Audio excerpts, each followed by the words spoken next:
स्वागत है दोस्तों आपका अपने चैनल एडीफाई हब में। आज के लेक्चर में हम प्रोग्रामिंग के नेक्स्ट हाफ पार्ट 2 को हम लोग स्टार्ट करेंगे।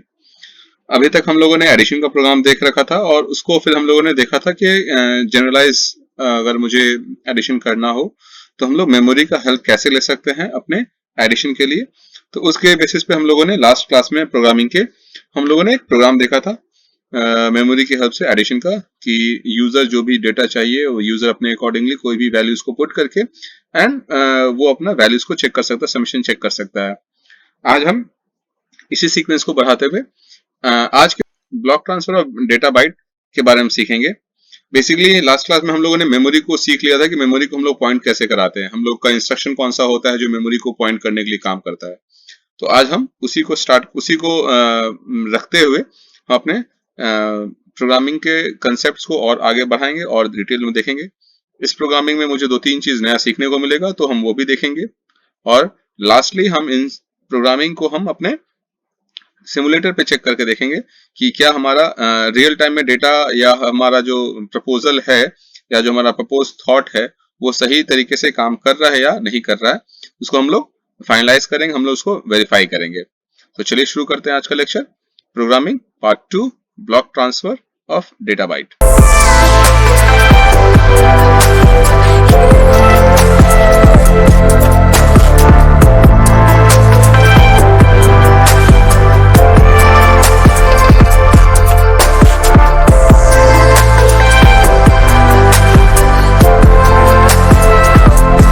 तो आज के लेक्चर में अगर हम जैसे देख रहे हैं कि हमारे पास एक क्वेश्चन दिया हुआ है और एक हमने फ्लो चार्ट बना के रखा हुआ पहले से।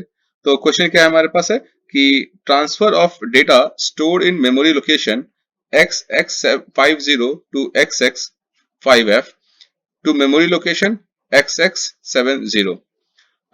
XX is a general term, ऐसा नहीं है कि XX मतलब कोई डेटा कोई होगा वेरिएबल है या कुछ वहां पे नंबर है, वो कोई भी नंबर हो सकता है जनरली। यहाँ पर XX लेने का जो मेन रीजन है कि आप अपने से डिफाइन कर सको कि ये आप लोकेशन कौन सा रखना चाहते हो। बट इसने एक वैल्यू दे दी है डेट इज 50 और एक वैल्यू दे दी है 5F, मतलब कि मेमोरी का एंडिंग वैल्यू क्वेश्चन में दिया हुआ है, this is the end location, but starting location नहीं दिया हुआ है। तो स्टार्टिंग लोकेशन के जगह पे वहां पर XX मेंशन्ड है। ये एक जनरल वैल्यू है जिसमें आप अपना कोई भी वैल्यू लोकेशन आप स्टार्ट कर सकते हो या ले सकते हो।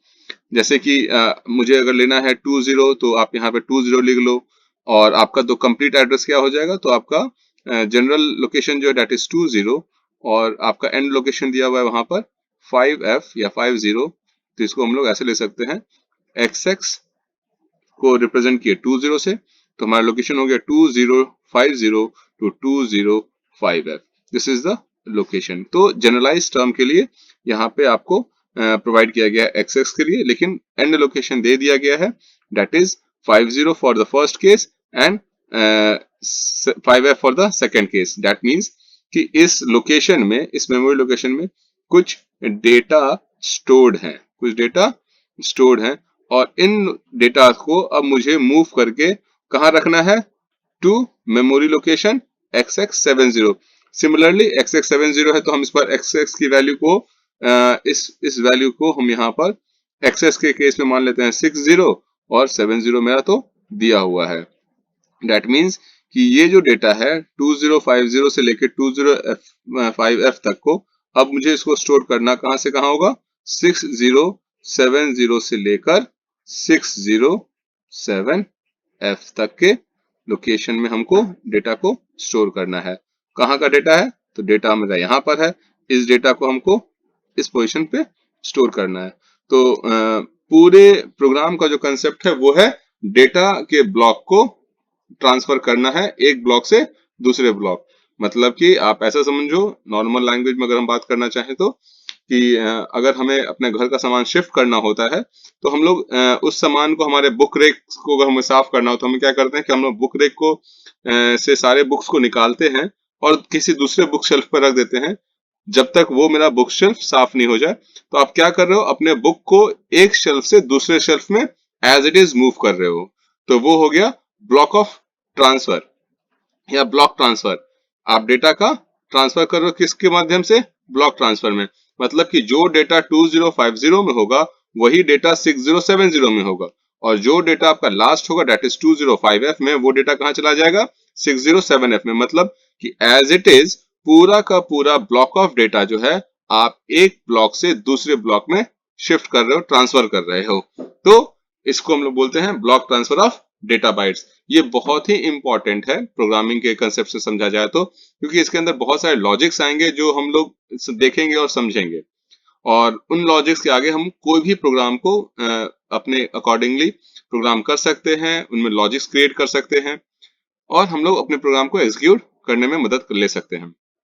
तो सबसे पहले चीज थी मेमोरी का, हमें कैसे पता चलेगा कि हमें मेमोरी पॉइंटर क्या चाहिए, तो मेमोरी के पॉइंटर के बारे में हम लोगों ने लास्ट क्लास में देख रखा था, जहां पे जनरलाइज्ड हमने एक मेमोरी लोकेशन लिया था और उसको हम लोगों ने इंस्ट्रक्शन यूज किया था LXI, और उसके मदद से हम लोगों ने एक मेमोरी के लोकेशन को पॉइंटर की तरह सेट कर दिया था एज अ सोर्स मेमोरी, जहां पे आपका यूजर जो होगा उस लोकेशन में वो प्रोग्राम डालेगा और वो काम कर सकता है। तो आज का प्रोग्राम हम देखते हैं। तो आज के प्रोग्राम में जो मेन काम था वो है डेटा एक ब्लॉक में स्टोर्ड है उसको दूसरे ब्लॉक में हमको शिफ्ट कर देना है। तो ये हमारा फ्लो चार्ट है। फ्लो चार्ट आपके, जैसे मैंने लास्ट क्लास में बताया था, फ्लो चार्ट आपके प्रोग्राम के फ्लो के बारे में बात करता है, प्रोग्राम के फ्लो के बारे में वो बात करता है। तो सबसे पहले हमें क्या करना है, हमें सबसे पहले करना है कि हमें सोर्स मेमोरी का लोकेशन देना है। तो सबसे पहले हमें क्या यहाँ पे किया, सबसे पहले हमें सोर्स मेमोरी का लोकेशन, तो हम लोगों ने देख रखा था कि हमारा जो इंस्ट्रक्शन था वो कौन सा इंस्ट्रक्शन था, इसके लिए हम लोगों ने देखा था LXI। अब यहाँ पर हम किसी रजिस्टर पेयर के साथ हम लोग मेमोरी सोर्स को पॉइंट करते हैं। तो हम किसी रजिस्टर पेयर के साथ, ध्यान रखिएगा LXI stands for register pair.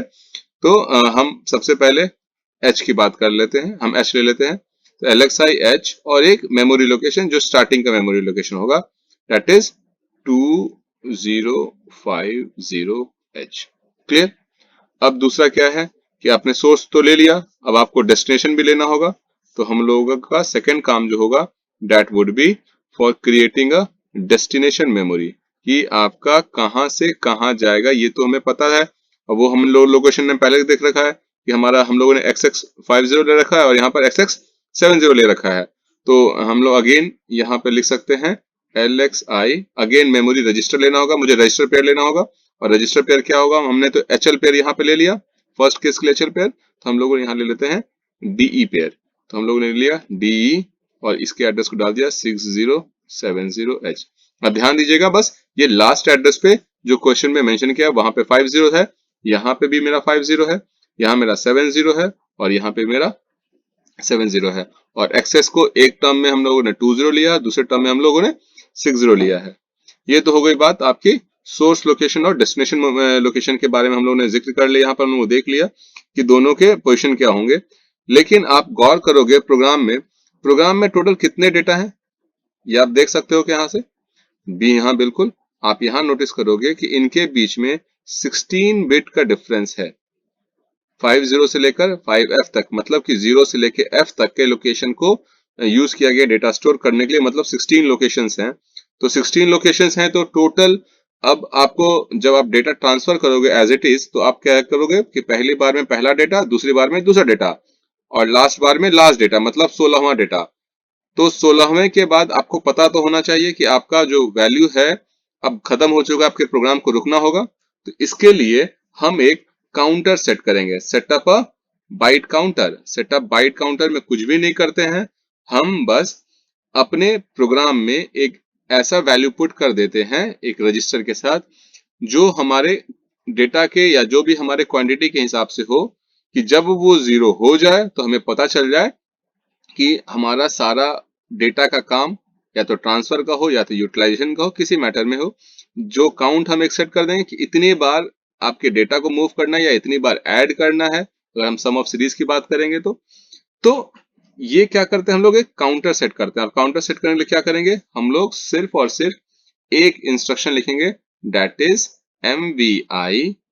अब ए तो लेंगे नहीं क्योंकि सारा काम ए में होगा, तो अब ए को हम लोग छोड़ देंगे, एच और एल को आपने यहाँ यूज कर लिया, डी और ई को आपने यहाँ यूज कर लिया, तो आपके पास ए जो है, ए रजिस्टर यूज हो चुका है, आपके पास एच और एल रजिस्टर यूज हो चुका है, आपके पास डी और ई रजिस्टर यूज हो गया।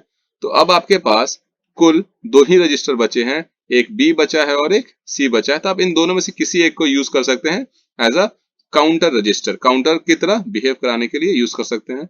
तो सी फॉर काउंटर होता है, इसलिए हम इसको सी ले लेते हैं, सी कॉमा 10H। अब यहाँ पे 10H क्यों लिया गया है? क्योंकि 10 की वैल्यू क्या होगी? दैट इज 16, इसीलिए हम लोगों ने 10 ले लिया है कि अब हम चेक करेंगे प्रोग्राम को, हर एक बार डाटा मूव करेंगे और हर एक बार हम लोग सी की वैल्यू को एक बार घटाते चले जाएंगे। इस तरह से सी हमारा 15, 14, 13 होते होते होते वो 0 आ जाएगा, और जब 0 आ जाएगा तो हमें पता चल जाएगा कि आपके डेटा सारे मूव हो चुके हैं, अब प्रोग्राम को रोक देना है। तो ये था हमारा सेटिंग ऑफ काउंटर। अब हमने काउंटर सेट कर लिया, अब हमारा काम क्या रहेगा? अब हमारा काम रहेगा कि पहले डेटा ब्लॉक से, मतलब डेस्टिनेशन ब्लॉक से हम पहले सोर्स ब्लॉक से हम एक प्रोग्राम को लें और एक डेटा को लें, उसको हम लोग डेस्टिनेशन वाले में स्टोर कर दें। तो अब हमारा प्रोग्राम ऐसा रहेगा कि हमें करना है, डेटा को लेना है सबसे पहला डेटा। तो सबसे पहला डेटा कहाँ रहेगा? हमारा मूव, क्योंकि ऑलरेडी एचएल पेयर में यहाँ पे है, एंड ये आपका पॉइंट करेगा as a memory location. HL pair क्या पॉइंट करेगा एज अ मेमोरी लोकेशन। अब मेमोरी लोकेशन क्या है? 2050। तो अब मेमोरी में कंटेंट क्या होगा? मेमोरी में कंटेंट होगा जो कंटेंट है आपके 2050 का। तो हम लोग क्या करेंगे? मूव ए कॉमा एम, हम लोग मेमोरी के कंटेंट को कहाँ डाल दिए? ए में डाल दिए।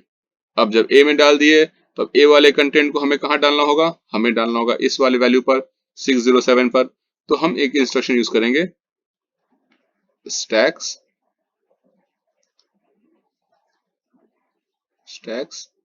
डी। ये इंस्ट्रक्शन ध्यान से समझिएगा। ये इंस्ट्रक्शन जो है ये कर रहा है storing the content of accumulator, storing the content of accumulator directly to DE pair. मतलब डीई में की जो वैल्यू का लोकेशन है, उस लोकेशन में डायरेक्टली आपके वैल्यू को स्टोर कर दिया जा रहा है।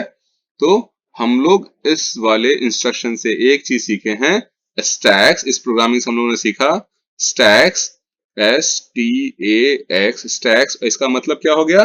स्टैक्स का मतलब हो गया storing the data byte into destination memory. और डेस्टिनेशन मेमोरी क्या था? डेस्टिनेशन मेमोरी हमारा था डी का, और डी की वैल्यू क्या थी? 6070। इसका मतलब आपने जो डेटा मेमोरी से एक्यूमुलेटर में मूव किया, और एक्यूमुलेटर में आपने क्या मूव किया? एक्यूमुलेटर में था आपका कंटेंट किसका? 2050 का।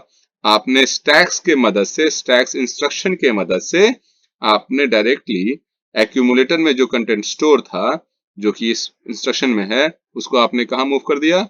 आपने डेस्टिनेशन मेमोरी जो आपके डी पेयर का है, दैट इज 6070, आपने उसको यहां पर मूव कर दिया है।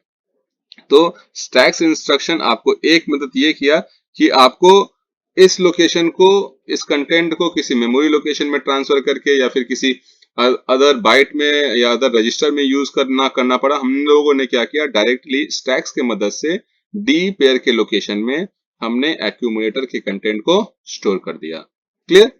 अब हमारा बारी आएगी नेक्स्ट हाफ, जो हमारा लास्ट रहेगा, और ये सबसे इंपॉर्टेंट है क्योंकि आपका काम हो गया। आप लोगों ने देखा कि यहाँ पे आप लोगों ने पहले 3 सेक्शन में आपने अपना वैल्यूज को सेट किए, उसके बाद नेक्स्ट डो में आपने वैल्यू को ट्रांसफर किया, वैल्यू ट्रांसफर किया। अब हम जो नेक्स्ट काम करेंगे, अब हम इनके कंटिन्यूएशन में करेंगे, क्योंकि यहाँ पर बस अभी तक वैल्यू ट्रांसफर हुआ 1 बाइट का। अब इसके हम आगे के बारे में बात करेंगे। तो हमारा अब नेक्स्ट एड्रेस आना चाहिए, दैट इज 2051 आना चाहिए। इसीलिए हम क्या करेंगे? नेक्स्ट इंस्ट्रक्शन लिखेंगे INX। INX का मतलब HL हो गया, मतलब रजिस्टर पेयर हो गया। अगर यहाँ पर हम लोग INR यूज करते तो सिर्फ ये एक रजिस्टर को बढ़ाता। उसी प्रकार जब हम INX करते हैं तो ये आपके पूरे पेयर के बारे में बात करता है। इसको हम लोग वेरिफिकेशन में समय में देख भी लेंगे, लेकिन अभी हम क्या करेंगे? INX H, मतलब कि आपके HL पेयर की जो वैल्यू अभी जो 2050 थी, अब उसमें हम 1 ऐड कर देंगे और ये वैल्यू क्या हो जाएगी? 2051, मतलब नया मेमोरी लोकेशन। उसी प्रकार से आपको डेस्टिनेशन भी चाहिए होगा नया, तो INXD। आपके पास आपके INX यूज करने से पहले आपके पास डेस्टिनेशन की वैल्यू क्या थी? 6070। इसमें हम लोगों ने 1 ऐड कर दी, आपकी वैल्यू हो गई 6071। अब तो आप लोगों ने दोनों के वैल्यू को इंक्रीज कर दिया, मतलब दो आपके पास एक नया मेमोरी लोकेशन है जिसमें डेटा रखा हुआ है, एक नया डेस्टिनेशन है जिसमें डेटा आपको मूव करना है, और आप लोग इस वाले इंस्ट्रक्शन को वापस यूज करके हम लोग उसको वापस डेटा को ट्रांसफर कर लेंगे। लेकिन अब यहाँ पर सबसे इंपॉर्टेंट बारे आएगी, जो आपका काउंटर था। आपने एक काउंट कर लिया, आपने एक वैल्यू को मूव कर दिया, तो आपका जो काउंटर का वैल्यू 10 था उसमें -1 होना चाहिए। इसलिए हम लोग यहाँ यूज करेंगे DCRC। अब आपके C की जो वैल्यू 10 थी, उस 10 में 1 माइनस हो जाएगा, अब आपकी वैल्यू F। तो इस प्रकार से आपने क्या किया, आप अपने वैल्यू को धीरे धीरे यहां से मूव करा रहे हो, आगे बढ़ा रहे हो, और यहां से आप वैल्यू को घटा रहे हो, और ये उस समय चेक हो जाएगा जिस समय ये 0 हो जाएगा, उस समय आपके प्रोग्राम को एंड कर देना है। लेकिन अब आपको चेक भी तो करना होगा कि क्या ये वैल्यू 0 हुई कि नहीं हुई। हम लोगों ने देख लिया कि हमारी वैल्यू F हुई, उसके बाद E हो जाएगी, उसके बाद D हो जाएगी, इस प्रकार करते करते वो 0 हो जाएगा। तो हमें हर बार चेक करना है कि क्या इसकी वैल्यू 0 हुई कि नहीं हुई। तो यहाँ पर हमारा ब्रांचिंग ऑपरेशन का एक बहुत ही इंपॉर्टेंट इंस्ट्रक्शन आएगा, दैट इज JNZ। JNZ कहता है जंप इफ नो 0। JNZ क्या कहता है? Jump if no 0। Jump if no 0। तो J का जंप का J, नो का N और 0 का Z मिलके बनता है JNZ। और JNZ मतलब जब तक 0 नहीं आएगी तब तक आपको जंप करते रहना है, और जहां 0 आ गया फिर आपको जंप नहीं करना है। तो JNZ जंप इफ नो 0 कहां पर, हमें ये कहां लेके जाना होगा, कब तक ये काम करता रहेगा। तो आप यहां देखो कि अगर यहां हम लोगों ने चेक किया कि इस काउंटर वैल्यू 0 और नॉट, अगर हाँ है तो प्रोग्राम को एंड कर दो, और अगर नहीं है तो उठाकर वापस हम लोगों ने कहा लगा दिया है, गेट द डेटा बाइट, मतलब मूव E, M। अब यहां पर हमें अपने इंस्ट्रक्शन को, अपने लॉजिक को इस प्रोग्राम के बाद और हॉल्ट के पहले एक ऐसा यहाँ पे हमें इंस्ट्रक्शन यूज करना पड़ेगा जो आपके प्रोग्रामिंग को उठाकर वापस यहां ले आए। तो उसके लिए हम लोग यहाँ पे लगाते हैं लेबल। अब ये लेबल जो होता है वो कुछ भी हो सकता है। ये लेबल आपको एक लेबल, एक आपका ये कोई भी नाम हो सकता है, कोई भी नंबर हो सकता है। ये लेबल ये बताता है कि जंप इफ नो 0 का जो कनेक्शन होगा वो कहाँ होगा। तो हम लोग यहाँ पर लेबल के जगह पे हम लोग, अगर आपको लिखना है तो हम यहाँ पर कोई भी इंस्ट्रक्शन लिख सकते हैं। अभी के लिए कोई वर्ड लिख सकते हैं। अभी के लिए हम लिख सकते हैं, हमारा था डेटा ट्रांसफर या ब्लॉक ट्रांसफर, हम लोग लिख सकते हैं बैक। किसको जा रहा है, ये बैक जा रहा है, इसलिए हमने ये बैक, और ये बैक हम लोग यहाँ लगा देंगे। तो अब ये सिंक्रोनाइज हो जाएगा। इसको मैं दूसरे कलर से यूज कर लेता हूं। ये हो गया मेरा बैक। बैक यहां भी लिख लिया मैंने बैक। हम लोग लेबल यूज किया बैक, कि जंप इफ नो 0 बैक, अगर 0 नहीं आता है तो बैक जाना। और बैक कहाँ जाना है, हमें बैक यहां जाना है, ये सी के और कोलोन। ये सिंटेक्स होता है लेबल लिखने का। लेबल हमेशा लिखिएगा, तो जहां से लेबल जा रहा है वहां पे, मतलब ये यहां से लेबल जा रहा था तो यहाँ पे हमें जो भी इंस्ट्रक्शन, जो भी लेबल लिखना है वो लिख देंगे। लेकिन जहां पे लेबल लगेगा, जहां उसको वापस अटैच होना है, तो वहां अटैच होने का जो तरीका है वो बहुत ही एक प्रिसाइज सिंटेक्स है उसका, उसके बिना वो काम नहीं करेगा। और वो क्या है कि जो भी लेबल आपने वहां लिखा है सेम स्पेलिंग होनी चाहिए। स्पेलिंग बदलेगा तो उसको नहीं समझ में आएगा। उसके बाद आपको कोलोन लगाना होगा। तो अब जाके ये मेरा एक कंप्लीट प्रोग्राम बना, और अब हम देख सकते हैं कि आपका जो प्रोग्राम है वो धीरे धीरे डेटा को ट्रांसफर करते करते आपके डीसीएल की वैल्यू 0 कर देगा, और जैसे ही 0 हो जाएगा तो प्रोग्राम हॉल्ट हो जाएगा, मतलब रुक जाएगा। जैसा कि इस फ्लो चार्ट में हमें दिख रहा है। हम लोगों ने स्टार्ट किया, पहले मेमोरी सेट की, सोर्स सेट की, डेस्टिनेशन सेट किया और काउंटर सेट किया। सेट हो जाने के बाद हम लोगों ने पहला डेटा को लिया एक्यूमुलेटर में, और उसके बाद एक्यूमुलेटर के डेटा को हम लोगों ने अपने सीधे सोर्स में सेव कर दिया। जब एक डेटा मूव हो गया तो हमें अब अगला डेटा चाहिए, इसलिए हम लोगों ने सोर्स के पॉइंटर को एक बढ़ा दिया। फिर उसके बाद हम लोगों ने डेस्टिनेशन के पॉइंटर को एक बढ़ा दिया ताकि जो नेक्स्ट सोर्स डेटा आए उसको नेक्स्ट डेस्टिनेशन में भेजा जा सके।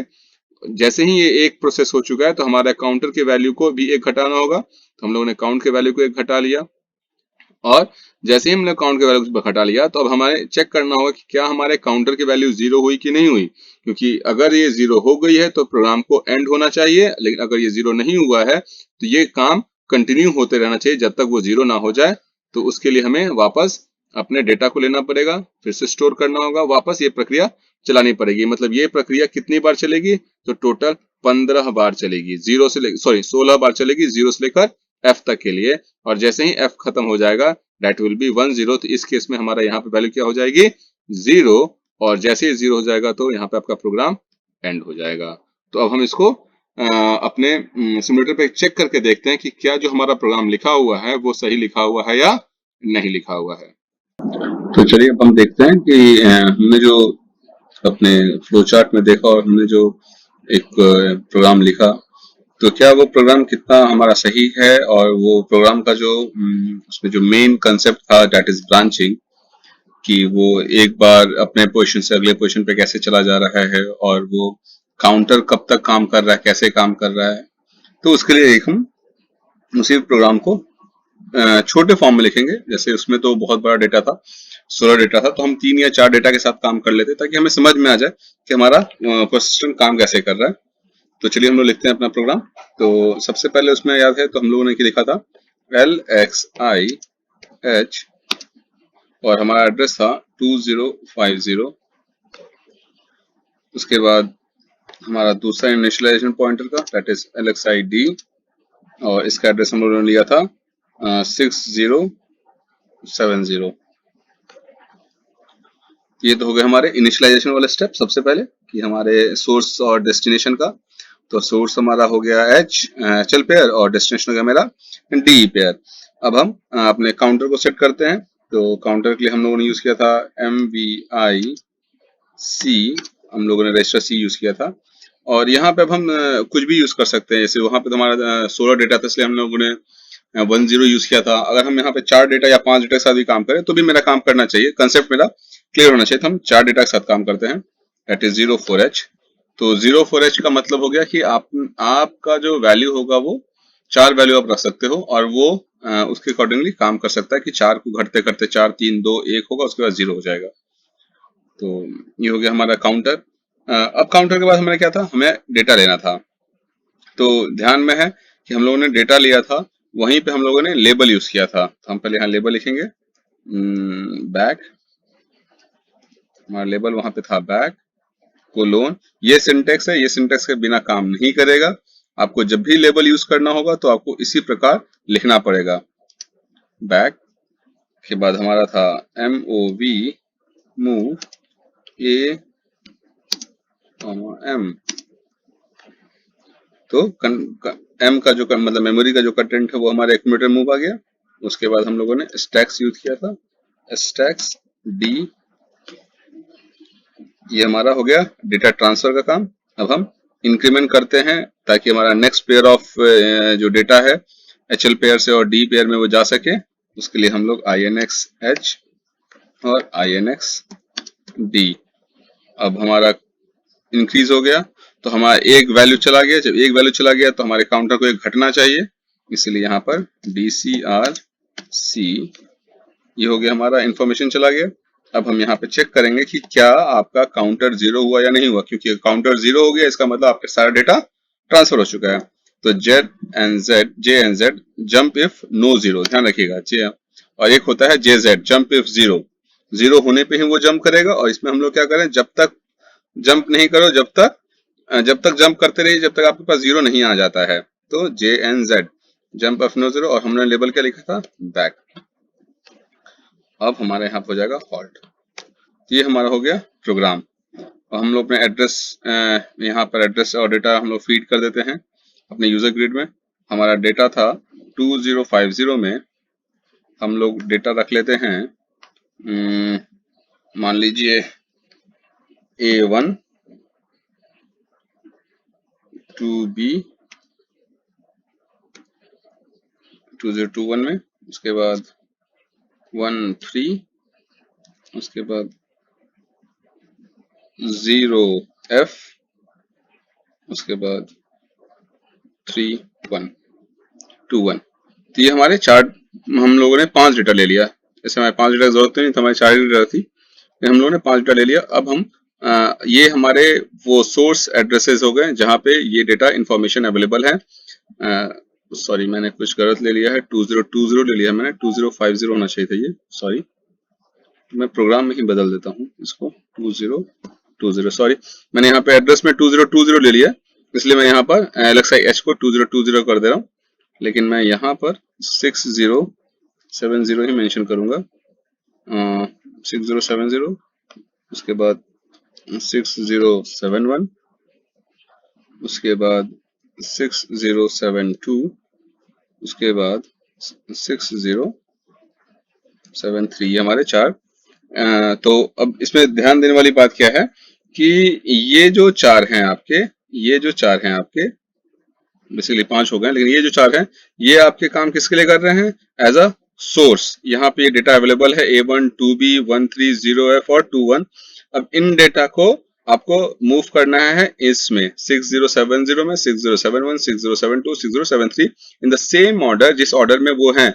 20 में अगर A1 है तो यहाँ 70 में भी A1 होना चाहिए, 21 में 2B है तो यहाँ भी 71 में 2B होना चाहिए। यही होता है ब्लॉक ट्रांसफर, मतलब एक ब्लॉक ऑफ डेटा जो किसी पर्टिकुलर एड्रेस पे हो, किसी पर्टिकुलर मेमोरी लोकेशन पे हो, और उसी एड्रेस के करस्पॉन्डिंगली उसी डेटा को हम लोग किसी दूसरे एड्रेस पर ट्रांसफर कर देते हैं as a block of data. अब हम इस प्रोग्राम को रन करके देखते हैं कि क्या हमारा काम हो रहा है नहीं हो रहा है। तो पहले तो मैं एक बार इसको आप लोगों के सामने सिर्फ रिजल्ट देख लेते हैं कि रिजल्ट हमारा सही हो रहा है कि नहीं। तो मैं रन करके देखता हूँ। हाँ बिल्कुल, आप यहाँ देख सकते हो कि जैसे मैंने रन किया तो यहाँ पे आपका 6070 में आप जो 20 और 70 का कंटेंट मिलाइए, दैट इज सेम A1। तो इस तरह से आपके 4 डेटा, 5वां डेटा नहीं आया क्योंकि हमारा वैल्यू जो थी MVI की वो डेट वाज ऑफ 4 ओनली। अगर वहां 5 होता तो 5वां भी आया था। अब हम इसको देखते हैं कि पर्टिकुलरली ये लाइन बाय लाइन कैसे काम कर रहा है, कैसे हम लोगों ने जो बात की थी फ्लो चार्ट को देखते हुए कि ऐसे ऐसे काम हो रहा होगा। अब हम उसको विजुलाइज करके देख लेते हैं, क्योंकि विजुलाइजेशन में आपको ज्यादा समझ में आ जाएगा कि जो बातें हम लोगों ने हाइपोथेटिकली सोच के कही थी फ्लो चार्ट के अकॉर्डिंगली कि ऐसा होगा, तो क्या वो उस इंस्ट्रक्शन या उस सिंटेक्स के हिसाब से वो काम ऐसा हो रहा है या नहीं हो रहा है। तो सबसे पहले हम प्रोग्राम स्टार्ट करते हैं। तो हमारा स्टार्टिंग एड्रेस यहाँ पे आप ध्यान दीजिएगा, तो हमारा हेक्स कोड यहाँ जनरेट हो चुका है। स्टार्टिंग एड्रेस 8000 है, ये स्टार्टिंग 8000 है, इसलिए 8000 करस्पॉन्डिंग आ चुका है। तो पहला इंस्ट्रक्शन है प्रोग्राम काउंटर वाले 8000। पहला इंस्ट्रक्शन है आपका LXI-H 2020। इसका मतलब कि HL पेयर की कंटेंट क्या हो जाएगी? 20 और 20। और 2020 में हमारा कंटेंट क्या है? A1। तो जैसे ही ये इंस्ट्रक्शन रन करेगा, पहला इंस्ट्रक्शन, उसी समय आपके यहाँ पर जनरल रजिस्टर वाले सेक्शन में, इस सेक्शन में आपके पास, आप ध्यान दोगे कि आपका यहाँ जो कंटेंट है वो हो जाएगा H की वैल्यू 20, L की वैल्यू 20, और इसके करस्पॉन्डिंगली इन्होंने एक मेमोरी को पॉइंट किया है। तो आपका मेमोरी का कंटेंट जो HL पेयर की कंटेंट होगी वो उसके से फिल हो जाएगी। और HL पेयर की कंटेंट क्या है यहाँ पर 2020 का रेस्पॉन्ड में A1। तो यहाँ मेमोरी की वैल्यू क्या हो जाएगी? A1। तो आइए चेक करते हैं कि क्या ये काम कर रहा है या नहीं कर रहा है। बिल्कुल, हम देख सकते हैं कि आपका जैसे ये लाइन एग्जीक्यूट हुआ तो अब आपके पास HL की वैल्यू हो गई 2020, क्योंकि इनकी वैल्यूज के अंदर जो डेटा स्टोर था वो A1 था। तो अब मेमोरी में, दैट स्टैंड्स फॉर M, वहां पे वैल्यू आ गई M। अब हम लोग सेकेंड लाइन को एग्जीक्यूट कर रहे हैं। सेकेंड लाइन जो है हमारा, दैट इज LXI-D 6070H। तो ऑब्वियसली क्या होना चाहिए कंटेंट D पेयर का? तो D पेयर में कंटेंट आ जाएगा D के जगह पे 60 और E के जगह पर 70। बिल्कुल आ गई D की पेयर। और आप ध्यान दोगे तो आपका प्रोग्राम काउंटर का वैल्यू साइड बाय साइड बढ़ता चला जा रहा है। तो क्यों चल रहा है? क्योंकि अभी आपका जो प्रेजेंट लाइन एग्जीक्यूट होने वाला, दैट इज 8006। तो 8006 is in the value of program counter also. Now we are putting the value of 04 in register C as a counter. So after execution this, the value of C would be 04. Yes we have got this, हमारे 04 मिल गया है। अब यहाँ से मेरा हम लोगों ने यहाँ तक तो अपने वैल्यूज को स्टोर कर दी। अब हम यहाँ पे क्या कर रहे हैं, हम अब यहाँ से डेटा को ट्रांसफर कर रहे हैं। तो सबसे पहले हम लोगों ने क्या किया, हम लोगों ने मेमोरी को कंटेंट को एक्यूमुलेटर में डाला। तो ये लाइन जब एग्जीक्यूट होगा तो ए जो यहाँ पे 0 है अभी, वो यहाँ से यहाँ ट्रांसफर हो जाएगा, that is A1 will be transfer from memory to A. और हमारे चेक करते हैं, देख लें हम, बिल्कुल हमारा m की वैल्यू A1 थी, अब यहाँ भी वैल्यू A1 आ चुकी है। क्लियर। अब हम चेक करेंगे कि स्टैक्स की जो वैल्यू थी उसको D में हमें मूव कर दिया। इसका मतलब कि अगर हम यहाँ पर इसको 0 कर लेना चाहिए था मुझे, तो मुझे यहाँ दिखता कि स्टैक्स में जो वैल्यू थी दैट इज 6070, तो 6070 में यहाँ पर मुझे A1 दिख जाता। तो अब यहाँ से जैसे मैं मूव करूंगा यहाँ से, तो ये जो A1 यहाँ पर है वो A1 D की जो वैल्यू है दैट इज 6070 के रजिस्टर में, सॉरी के मेमोरी लोकेशन में यहाँ पर सेव हो जाता। मैं एक बार करके दिखा देता हूँ आपको स्टार्टिंग से। मैं यहाँ पर 6070 में वैल्यू 0 ले लेता हूँ, इसकी वैल्यू भी 0 लेता हूँ, 0 और 0। Now we will start from again. यहाँ पे स्टैक्स पे आ गए थे हम लोग, तो बिल्कुल देखो अब हम जैसे इस स्टैक्स डी को हम लोग रन करेंगे तो क्या होगा, वैल्यू यहाँ पर 6070 में हमारा A1 आ जाना चाहिए। तो हम इसको रन करके देखते हैं, देख लीजिए बिल्कुल यहाँ पे 6070 में A1 आ चुका है। तो अभी तक हम लोगों ने जो काम किया था, जो सोच के काम किया था, वो काम हो रहा है। हम लोगों ने स्टैक्स डी की मदद से ये चीज देखा कि हमें कोई एक तीसरा इंटरमीडिएट पार्टनर यूज नहीं करना पड़ा जो हमारे कंटेंट ऑफ एक्यूमुलेटर को मेमोरी लोकेशन में स्टोर करने के लिए कोई काम कर रहा है। स्टैक्स डी से डायरेक्टली आपके एक्यूमुलेटर का कंटेंट कहाँ चला गया, डी की जो वैल्यू थी दैट इज 6070, उसके वैल्यू के लोकेशन में आपका डेटा जो था एक्यूमुलेटर का वो जा चुका है, स्टोर हो चुका है। अब हम लोगों ने इंक्रीज एचएल पेयर और डीएल पेयर को इंक्रीज किया था, तो हम चेक कर ले रहे हैं। आपकी एचएल पेयर की वैल्यू हो गई 2021 और डीएल पेयर की वैल्यू हो जाएगी 6071। मतलब आपके पास नेक्स्ट वैल्यू तैयार हो चुका है जहां से आपका डेटा को लिया जा सकता है और जहां पे डेटा को दिया जाएगा या स्टोर किया जाएगा।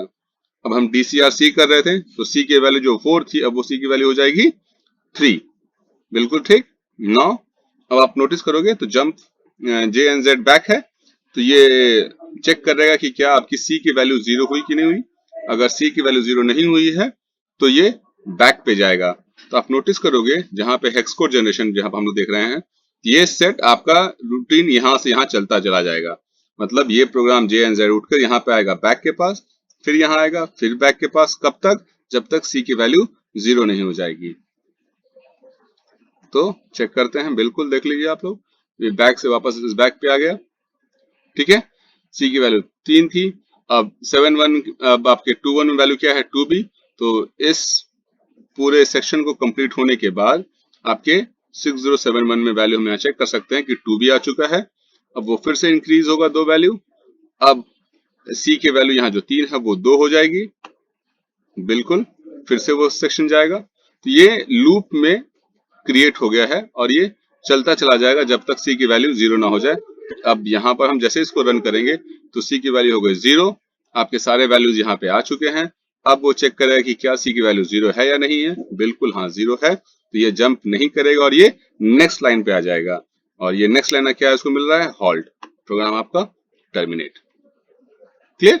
तो ये एक एग्जांपल था आपका प्रॉपर डेटा ब्लॉक को ट्रांसफर करने के लिए with the help of memory. बहुत ही इंपॉर्टेंट प्रोग्राम है क्योंकि ये आपको बहुत कुछ बेसिक्स दे रहा है। जैसे पहला चीज हम लोगों ने देखा, introduction of incrementing and decrementing the HL value of HL pair as well as the register also.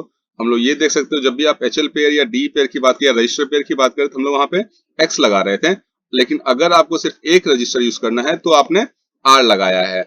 बस अंतर इतना ही है कि अगर वो पेयर के साथ है तो एक्स के साथ काम करेंगे, अगर आपका सिंगल रजिस्टर है तो डीसीआर या आईसीआर काम करता है। मेरा वहां पर स्टैक्स देखा कि स्टैक्स कैसे काम करता है। स्टैक्स डायरेक्टली आपके एक्यूमुलेटर के कंटेंट को डी पेयर के लोकेशन में, जो भी डी पेयर का जो वैल्यू है उसके लोकेशन में कंटेंट को स्टोर करता है। और सबसे इंपॉर्टेंट आपने क्या देखा, आपने देखा ब्रांचिंग ऑपरेशन, कि ब्रांचिंग ऑपरेशन होता कैसे है। ये अगर आप देख रहे हो तो JNZ था हमारा एक ब्रांचिंग इंस्ट्रक्शन, जिसका मतलब था जंप इफ नो जीरो, और वो उसके साथ हम लोग मेंशन करते हैं एक लेबल, और लेबल कुछ नहीं होता है, लेबल हमें वहां लगाना होता है जहां पे आपको अपने प्रोग्राम को ले जाना होता है। ब्रांचिंग ऑपरेशन को हम लोग कंडीशनल ऑपरेशन भी कह सकते हैं, क्योंकि वो किसी कंडीशन पे काम कर रहा है। अगर वो कंडीशन सेटिस्फाई होगा तो कुछ काम होगा, अगर वो कंडीशन सेटिस्फाइड नहीं होगा तो कुछ अलग काम होगा। तो हम लोग ये भी कह सकते हैं कि branching operation is a conditional operation also. और ये एक छोटा सा प्रोग्राम था जिसमें हम लोगों ने देखा कि हमारे कंटेंट, हमारा जो ब्लॉक ऑफ डेटा कंटेंट था एक ब्लॉक में, उस पूरे के पूरे ब्लॉक को हम लोगों ने ट्रांसफर कर दिया। तो ये एक जस्ट बेसिक है। अब इसके अलावा हम अगर इसके पूरे सिस्टम को समझना चाहे कि इसके दौरान कितना मशीन साइकिल लगा, फ्लैग्स का स्टेटस क्या था, तो वो सब हम लोग यहाँ से देख सकते हो कि फ्लैग्स में हमारा 0 फ्लैग ऑन है और एक्सुलरी कैरी फ्लैग ऑन है, बाकी सारे फ्लैग हमारे ऑफ हैं। उसके बाद आपका टी स्टेट्स कितना लगा तो 189, मशीन साइकिल्स कितने लगे पूरे ऑपरेशन में 49, और टाइम ऑफ एग्जीक्यूशन रहा तो 189 माइक्रोसेकेंड्स। तो ये सब इंफॉर्मेशन भी हमें यहाँ पे एक्स्ट्रा में मिल जाता है apart from visualization of each and everything. तो ये समझ में आया होगा कि आपको प्रोग्रामिंग लिखते कैसे हैं, लॉजिक कैसे क्रिएट करते हैं। उन सबसे पहले इंपॉर्टेंट चीज क्या थी हमारे फ्लो चार्ट, कि हमारा फ्लो चार्ट प्रोग्राम का अगर आप बना लेते हो तो आप इंस्ट्रक्शंस, आप एक दिन की याद की चीज नहीं है, इंस्ट्रक्शन धीरे धीरे करते करते इंस्ट्रक्शंस याद हो जाते हैं। लेकिन उसके सबसे बेसिक जो पार्ट होती है वो होता है फ्लो चार्ट। प्रोग्राम का फ्लो कैसा रहेगा, क्या क्या कंडीशंस हो सकते हैं, क्या पैरामीटर हो सकते हैं, वो सब इंफॉर्मेशन आपके फ्लो चार्ट में रहना चाहिए कि उसके बेसिस पे आप अपने इंस्ट्रक्शन को चूज करो, बेस्ट इंस्ट्रक्शन को चूज करो, और उसके हिसाब से आप काम करो इजिली। तब तक के लिए please stay tuned with us, और होपफुली हम लोग इसको जल्दी ही अपने सिलेबस को कंप्लीट कर लेंगे 8085 माइक्रो प्रोसेसर के लिए। उसके बाद हम लोग स्टार्ट करेंगे अपना 8051 माइक्रो कंट्रोलर। तब तक के लिए please thank you for watching my video. Stay at home and stay safe. Thank you so much.